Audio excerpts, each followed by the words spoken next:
क्या आप जानते हैं भगवान शिव के कितने नाम हैं? भगवान शिव के अनेक नाम हैं। अनेक नामों में से 108 नाम सबसे प्रसिद्ध है। जो कुछ नामों को मैं वर्णन करता हूँ, उनके विभिन्न गुणों और रूपों को दर्शाते हैं, जैसे शिव, शंकर, रुद्र, महाकाल, नीलकंठ, आशुतोष, महेश्वर, पशुपति, नटराज, विश्वनाथ, त्रिलोचन, जटाधारी आदि नाम हैं। क्या आप जानते हैं भगवान शिव को आशुतोष क्यों कहा जाता है? भगवान शिव को आशुतोष इसलिए कहा जाता है क्योंकि वे शीघ्र प्रसन्न होने वाले देवता हैं। उनका नाम आशु शीघ्र, जल्दी और तोष प्रसन्न से मिलकर बना है, जिसका अर्थ है जो बिना किसी आडंबर के केवल सच्चे प्रेम और श्रद्धा से दी गई एक बेलपत्र या जल से भी तुरंत प्रसन्न हो जाते हैं और भक्तों की मनोकामना पूरी करते हैं।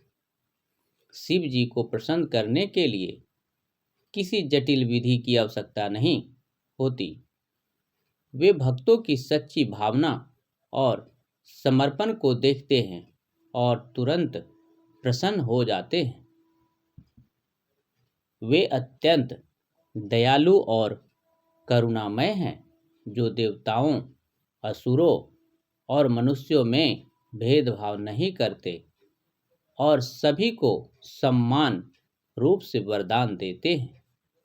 वे छल कपट से दूर रहते हैं और भक्तों के सरल प्रेम को स्वीकार करते हैं, जिससे वे भोलेनाथ और आशुतोष कहलाते हैं।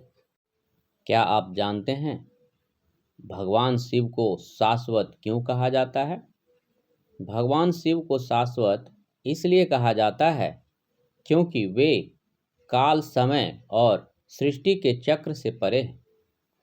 वे जन्म मृत्यु से मुक्त हैं, सर्वव्यापी है और सृष्टि के संहारक महाकाल होने के साथ साथ जीवन के आधार भी हैं, जो ब्रह्मांडीय चेतना और वैराग्य के प्रतीक है। उनका स्वरूप अनादि और अनंत है। शिव महाकाल है, यानी समय के स्वामी। वे समय के बंधन में नहीं बंधते। वे जन्म और मृत्यु के चक्र से ऊपर है। वे आदि और अनंत से परे हैं, जो ब्रह्मांडीय चेतना का प्रतिनिधित्व करते हैं, जो हर जगह व्याप्त हैं। शिव संहारक है, लेकिन वे जीवन का स्रोत भी है। क्या आप जानते हैं भगवान शिव को श्रीकंठ भी कहा जाता है? भगवान शिव को श्रीकंठ इसलिए कहा जाता है क्योंकि श्री का अर्थ है शुभ, सुंदर या दिव्य, और कंठ का अर्थ है गला। इसलिए श्रीकंठ का मतलब है सुंदर गले वाला या शुभ कंठ वाला, जो उनके दिव्य और कल्याणकारी रूप को दर्शाता है। खासकर समुद्र मंथन के दौरान विष पान करने के बाद उनके गले का नीला पड़ जाना और फिर भी सृष्टि की रक्षा करने के कारण उन्हें यह नाम मिला है, जो उनके त्याग और सौंदर्य का प्रतीक है। इसलिए भगवान शिव को श्रीकंठ कहा जाता है।